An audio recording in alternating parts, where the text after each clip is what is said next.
Halo sobat, kembali lagi di channel kami PT Relafim. Nah, sekarang kita akan membahas tentang arisan online yang sering booming bahkan di Instagram, Facebook, dan media sosial yang lainnya gitu kan. Nah, mungkin teman-teman banyak yang mengikuti arisan online namun tidak tahu dasar hukumnya seperti itu. Nah, mungkin teman-teman yang lain juga yang tidak tahu apa arisan online, mungkin kita langsung membahasnya dengan Abang Jogi. Halo Bang Jogi. Halo Mbak. Iya. Gini Bang Jogi, kita akan membahas tentang arisan online. Jadi kita mungkin perlu dipahamkan sebenarnya bagaimana apa sebenarnya arisan online itu dan bagaimana sistemnya seperti itu ya kan, dan bagaimana hukum mengatur tentang arisan online yang mungkin saja sering bermasalah ya, banyak yang viral nih gitu. Nah, mungkin langsung aja Bang Jogi ya. Apa sebenarnya arisan online itu Bang? Arisan online itu bisa diartikan sebuah perkumpulan atau kelompok yang secara virtual, di mana si owner membuat semacam kloter dan kemudian dia mencari peserta atau member yang mau bergabung dalam kloter tersebut. Oke. Nah, kemudian sistem yang biasanya dipakai oleh owner apa ya? Sebenarnya bukan ke sistem, tapi macam-macam kloter yang dibuat oleh owner. Oh, sistem mainnya ya Bang ya? Iya, sistem permainannya. Kadang ada yang dia berbentuk duos. Duos itu dimana hanya dua pemain antara admin dengan si bukan admin deh. Owner. Peminjam sama pemodal. Oke. Nah, itu dinamakan dengan duos. Nah, ada juga yang namanya kloter turun. Iya. Turun itu misalnya ada 10 peserta ini kan, 10 peserta. Nominalnya setiap peserta itu berbeda-beda pembayarannya. Dan gate yang ditarik dari kloter tersebut juga berbeda-beda. Berarti tergantung yang ditawarkan oleh owner. Iya. Berarti nggak boleh nih, misalnya aku nih member, aku ngajukan 10 juta nggak bisa ya? Berarti tergantung dari owner yang menawarkan buka dua seberapa atau turun berapa gitu enggak? Iya, itu kalau turun. Cuman kalau ke duos itu bisa seperti itu. Terkadang ada juga yang peminjam, aku butuh uang nih 10 juta. Oke. Bisa nggak owner mencari pemodal yang bisa meminjamkan aku 10 juta? Oke. Nah, gate itu apa Bang? Gate itu ya jumlah tarikan uangnya itu. Jadi menentukan jangka. Aku nih pernah di Instagram nih 5.000 dalam 20 hari, get sekian juta gitu. Nah, itu bagaimana sih sebenarnya Bang? Siapa sih yang menentukan? Saya kah sebagai member atau ownernya sendiri yang menentukan? Nah, kan tadi aku udah bilang itu namanya kloter duos. Oke. Duos ini ada peminjam dengan pemodal. Oke. Dan ada yang membackup ini adalah si owner. Nah, aku sebagai peminjam, aku butuh 10 juta. Oke. Nah, kemudian si owner dia membuat semacam info lah ya, kita bilang semacam info Ke orang lain. cari pemodal yang bersedia meminjamkan uang dengan nominal 10 juta. Oke. Dengan total gap yang akan dikembalikan itu sebesar 15 juta. Oke, berarti main bunga ya Bang? Ya, Main bunga. Oke. Nah, kan banyak juga nih Bang masuk nih di DM saya kan, di DM Instagram. Karena kan mereka tahu nih saya kerja di kantor hukum. Nah, mau nanya nih Bang, dasar perjanjiannya bagaimana Bang? Kalau secara langsung kan kita bisa menandatangani nih secara di atas kertas putih ya kan. Nah, kalau secara online bagaimana sih Bang? Maksudnya ada nggak undang-undang mengatur tentang perjanjian yang dimaksud dari online gitu Bang? Kalau bicara perjanjian ada di dalam pasal 1320 KUHP. Itu di mana disampaikan bahwa perjanjian itu tidak selamanya secara tertulis. Oke. Nah, kalau si owner biasanya dia juga membuat perjanjian secara virtual. Oh, itu diakui nggak Bang? Kalau ya bisa diakui lah, karena kan udah ada materai, ada tanda tangan juga, jadi bisa dijadikan dasar juga Sebagai sebuah ikatan perjanjian. Iya, benar. Nah, secara kalau aku baca nih Bang di KUHP KUHP nih kan di pasal 1338 ya kalau nggak salah ya. Di situ ada tuh dibahas tentang perjanjian, ikatan perjanjian itu bagaimana nanti Bang gitu. Itu yang pengen aku tahu juga Bang. Ikatan perjanjian dalam maksud gimana nih? Kan Kurang spesifik. Oh ya.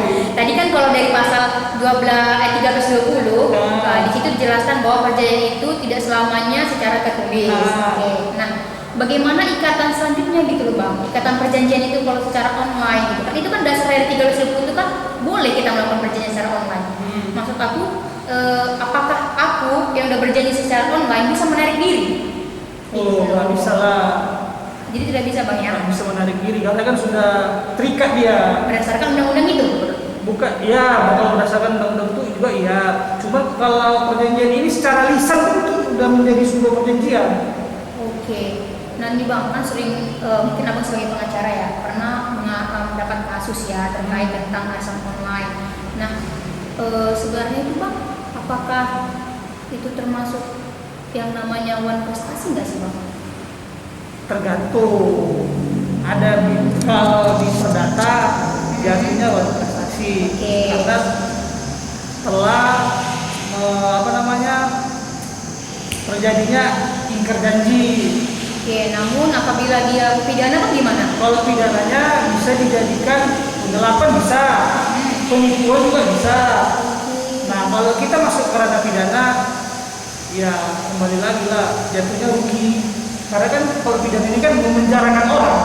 Uang kita nggak balik ya? Uang kita nggak balik, belum tentu balik. Kalau perdata? Kalau perdata udah pasti jatuhnya ganti rugi. Oke, Bang. Kalau misalnya aku nih berkasus kok main arisan online ya, tindakan apa yang pertama yang aku lakukan Bang? Ya tergantung permintaan dari klien. Kalau misalnya aku minta uang kembali? Ya kita melakukan gugatan perdata. Emang harus langsung gugatan Bang atau ada nggak tindakan langsung memberi peringatan gitu? Kira-kira bisa nggak ya gitu? Bisa. Berarti kan jatuhnya somasi. Iya. Berarti kan berharap ada etiket baik dari si member. Oke. Cuma kan kalau kadang mengharapkan ganti rugi apalagi dengan nominal yang besar itu susah. Betul ya Bang ya. Tapi yang Abang tangani kasusnya itu kira-kira bagaimana tuh? Abang bawa perdata itu pidana? Kemarin masih dalam somasi aja. Teguran gitu ya? Teguran itu. Nah itu kan Bang sering juga kan Bang yang bermasalah itu kan dari ownernya juga kan dari gimana sih kalau aku memposisikan diri sebagai member, bagaimana sebenarnya perlindungan ke Bang terkait tentang masalah owner yang tidak membayar kepada saya yang pada saat itu jatuh tempo gitu loh Bang. Kalau owner tidak bertanggung jawab dalam hal tak membayar, Iya. Sebenarnya apapun ceritanya, owner itu tetap harus bertanggung jawab. Mau membernya ada yang lari atau nggak bayar, si owner itu yang sebagai pemegang motor itu, dia tetap harus membackup itu, harus tetap menanggulangi dana-dana yang tidak dibayarkan oleh member-member yang lain. Berarti bagaimana ceritanya harus si owner lah yang bertanggung jawab ya Bang? Iya, apapun ceritanya memang owner yang harus bertanggung jawab. Apalagi kalau misalnya member yang kabur ya Bang ya? Iya. Aduh, 2 kali lipat ya. 2 kali lipat. Ya. Nah, tapi kan Bang, kadang si member si owner ini kan Bang salah menggunakan dana gitu Bang. Itu masuknya nanti kemana sih Bang? Ternyata gini kan kalau tadi Abang bilang wan prestasi, di mana dia awal udah membayar, keduanya tidak membayar. Nah, kalau misalnya saya join langsung, namun dia langsung tidak membayar pada pertama, itu bagaimana sih Bang? Apakah itu masuk penggelapan? Termasuk lah, karena kan dia belum tidak membayar sepeser pun jumlah penarikan kita. Oh, jadi bisa itu udah semata-mata langsung masuk ke pidana kan Bang? Iya, cuma kalau kita masuk ke pidana kan, ya jangan berharap ada ganti rugi lah. Itulah konsekuensinya. Ya mungkin banyak tuh emak-emak lah kita bilang Bang ya, pidana, padahal mereka nggak tahu. Berarti kalau pidana itu teman-teman langsung jangan berharap uang kalian tuh kembali. Nah kalau perdata Bang? Kalau perdata ada kemungkinan Uang itu dikembalikan. Karena perdata maksudnya ganti rugi Bang ya. Oke. Nah mungkin yang paling rawan terjadi di arsenal itu gimana Bang? Apa? Yang bukan paling sih Bang. Sering orang mengajukan kepada saya gitu kan, ayo join gitu, udah legal nih, apa betul loh memang ada di Indonesia yang mengatur legal nih arisan online gitu? Belum ada lah, karena kan arisan online kan pribadi jatuhnya, bukan PT. Jadi kalau yang aku pernah lihat itu bang ada buat ilegal nih dipegang sama kuasa hukum gitu gimana? Oh, itu kan hanya apa ya, bisa dibilang hanya omongan manis, janji manis saja ya itu. Supaya orang Menarik. padahal kenyataannya Tidak sama sekali. oh iya bang ya, mungkin teman-teman juga ada nanya betul nggak nih udah legal, ternyata nggak betul gitu ya bang ya. Aku kira memang ada di Indonesia itu diatur ada udah legal kan nih, jadi bebas untuk mengikuti arisan gitu. Mungkin yang dibilang dia legal itu gara-gara ada apanya, penasihat hukumnya, Kayak pengacara pribadi. pengacara pribadi. Tapi di Indonesia memang diakui itu bang. Apanya? Kalau memang ada pengacara kuasa hukumnya sendiri berlaku nggak sama member yang dilindungi? Ya enggak lah, berarti kan hanya pengacara itu kan hanya melindungi siapa aja, si owner aja. Berarti rugi di member juga dong bang. Member. Oke. Jadi mungkin terkait itu mungkin bang kita lebih berhati-hati lagi lah bang ya. Berarti kalau dia pidana jangan harap uang itu kembali. Iya.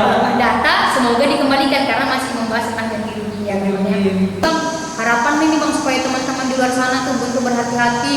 Karena kan ada orang bang dibilang harus online itu amanah, ilegal gitu kan. Maksudnya bagaimana tuh pesan yang mungkin ya bang sampaikan ya supaya jangan terjadi masalah yang sampai separah itu gitu loh. Oh, kalau pesan aku jangan sembarangan mengikuti yang namanya arisan online. Apalagi arisan yang berbentuk luas, karena itu tidak menjadi jaminan. Karena logikanya begini. Aku meminjam uang 10 juta dalam tempo sebulan harus membalikkan 20 juta. Oke. Logikanya dari mana bisa aku membalikkan uang 20 juta? Berarti tinggi banget ya. Iya. Kalau buat owner pun juga jangan terlalu tinggi-tinggi kali lah membuat bunga. Apalagi harus lebih memiliki kekuatan hukum lah dalam membuat sebuah arisan. Perjanjian itu juga harus jelas apa poin-poin apa yang dimasukkan di dalam perjanjian tersebut. Jadi kan ada ada kepercayaan buat si trust. Iya, Trust dari member ke owner. kadang ownernya ini yang buat masalah bang ya, macet bayar gitu bang ya. Kadang iya, kadang member kadang owner juga bisa buat macet. Kadang ada juga juri itu orang-orang yang nggak bertanggung jawab. Iya, karena dunia maya ya di yang dari Jakarta boleh join yang di Medan gitu ya bang ya, ketemu di secara virtual bang ya. Oke deh, berarti lebih berhati-hati ya teman-teman terkait hal arisan online ini gitu ya. Mungkin itu aja kali ya bang terkait dasarnya dulu lah kita bilang terkait tentang perjanjian dan tentang bagaimana secara online mengatur tentang arisan online itu sendiri ya bang ya. Iya. Ya mungkin teman-teman hanya itu yang bisa kami sampaikan dan terima kasih untuk Bang Jody udah memberikan sedikitnya tentang informasi tentang arisan online. Sekian dari kami.